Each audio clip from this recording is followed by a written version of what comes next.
Настоящий мастер скрытного нападения, скромные размеры которого компенсируются ловкостью и бесстрашием. За свои подвиги в охоте он получил звание одного из самых успешных хищников планеты. Но суровые условия обитания диктуют свои законы, и выжить здесь непросто даже столь приспособленному охотнику. Привет, друзья! Вы на канале Время с пользой, и герой сегодняшнего выпуска – черноногая кошка.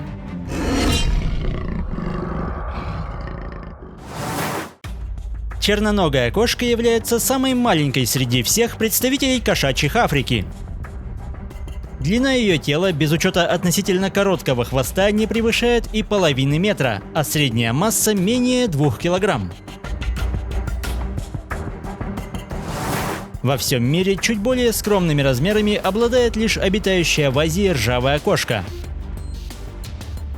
Казалось бы, столь миниатюрному хищнику не просто выжить по соседству с огромными дальними родственниками, но именно за счет размеров черноногая кошка не привлекает лишнего внимания.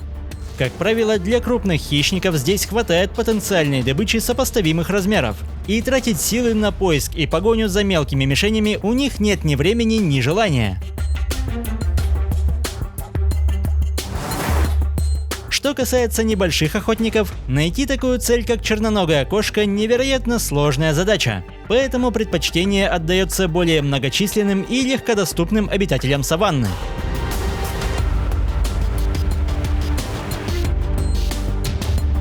Типичный маскировочный окрас позволяет сливаться со скудной растительностью расположенных в южной части Африки саванн. И это единственное место, где можно увидеть этих маленьких хищников. Из-за скрытного образа жизни изучать поведение черноногих кошек невероятно сложно. К тому же, в отличие от большинства животных, эти охотники не используют для перемещения дороги и тропы, выбирая более сложные пути, чтобы оставаться в тени. Поэтому для изучения кошек ученые используют радиотелеметрию. Специальные ошейники позволяют собирать информацию о перемещении животных, которые, как видно, со временем перестают обращать внимание на посторонний объект на шее. Невзирая на размеры, черноногая кошка отличается небывалой страстью к путешествиям. Каждые сутки в поисках провизии она может преодолевать расстояние свыше 15 километров. Обычно светлое время суток кошки предпочитают проводить в укрытии, в качестве которого используются густые заросли, голые стволы упавших деревьев, заброшенные термитники или нежилые норы других животных.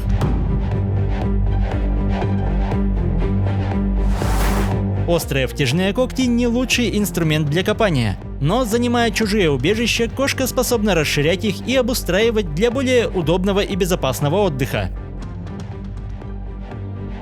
Когда жара идет на спад, а на саванну опускается ночь, хищница отправляется на промысел.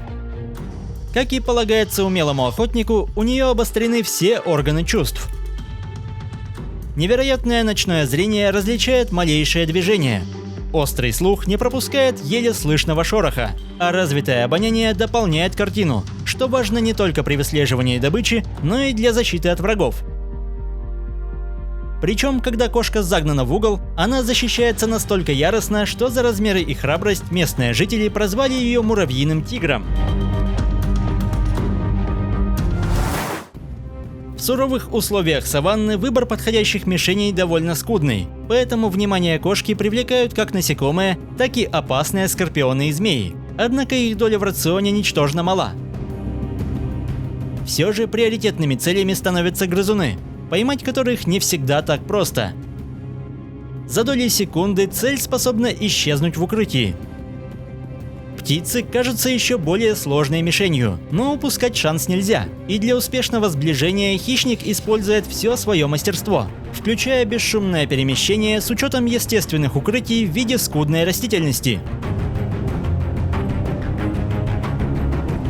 Торопиться в этом деле значит спугнуть цель и потратить время впустую.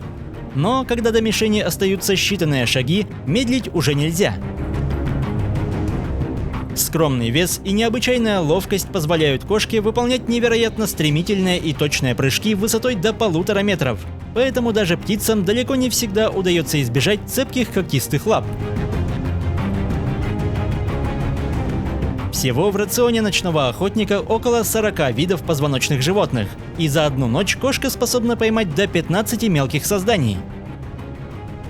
Столь впечатляющие цифры делают ее, пожалуй, самым смертоносным хищником среди всех кошачьих, ведь шанс успешной атаки стремится к 60%.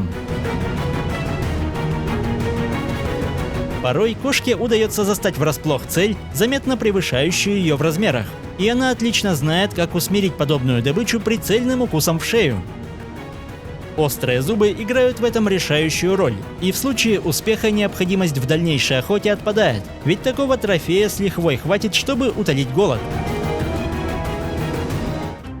За сутки потребность в пище довольно высока. Кошка способна съедать до 300 грамм мяса, что составляет около 1/6 части от ее собственного веса. Места обитания этого охотника настолько засушливы, что почти всю воду он получает, поедая своих жертв. После успешной охоты и трапезы обязательно смываются все посторонние запахи. Коренастое тело и короткий хвост – не лучшие союзники для лазания по деревьям, и в отличие от родственников, этот навык используется черноногой кошкой очень редко, да и деревьев в ее местах обитания не слишком много. Черноногие кошки – прирожденные одиночки, которые не терпят посторонних на своих владениях. Однако участок самца пересекается с землями самок, причем встречаются животные лишь в брачный период. Эти кошки не отличаются плодовитостью. Чаще на свет появляются 2, а то и 1 единственный котенок. Чтобы избежать обнаружения, мать постоянно, в среднем раз в неделю, переносит детенышей из одного укрытия в другое, гораздо чаще, чем другие мелкие кошки. Уже в 3-4 месяца котята становятся самостоятельными, но какое-то время остаются на территории матери. В неволе хищники могут прожить до 15 лет, в естественных условиях их век заметно меньше. Невзирая на высокую приспособленность к суровым условиям и звание самого успешного хищника, черноногие кошки причислены к уязвимым видам. Их ареал обитания довольно скромен, поэтому разведение скота, пожары и исчезновение среды обитания в целом оказывают пагубное влияние на популяцию. Кошки находятся под защитой, но охраняемые территории слишком малы для успешного существования в будущем, поэтому лишь бережное отношение к столь уникальным и грациозным хищникам позволит им не исчезнуть со своих владений. Если выпуск вам понравился, поддержите его лайком, комментируйте, подписывайтесь и проводите время с пользой. До скорого!